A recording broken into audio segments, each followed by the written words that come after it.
কোন হয় ৰেজাউল কৰিম? অসমখন তাৰ বাপেকৰ সম্পত্তি বুলি ভাবিছে নেকি? এইখন অসম হয়, এইখন বাংলাদেশ নহয়।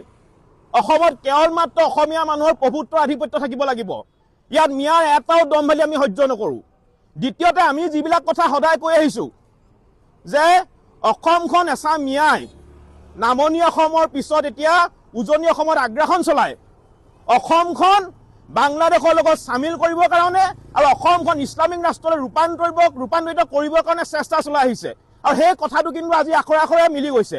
আৰু ৰেজাউল কৰিমহঁতে বিগত সময়ছোৱাত যেতিয়া আমচুত আছিলে, তেতিয়াও কিন্তু আমচুত থাকোঁতেও তেওঁলোকে এই ধৰণৰ কাম কাজে কৰি আহিছিলে।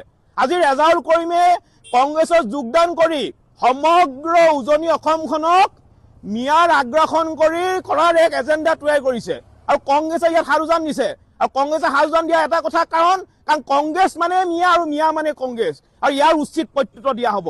দ্বিতীয় কথাটো হৈছে, আমি স্পষ্টকৈ আপোনালোকৰ সংবাদ মাধ্যমৰ জৰিয়তে এটা কথা কৈ দিব বিচাৰিছোঁ, মাঘৰ বিহুৰ পিছৰ পৰা সমগ্ৰ উজনি অসমত থকা অবৈধ সন্দেহযুক্ত নাগৰিকক খেদা হ'ব।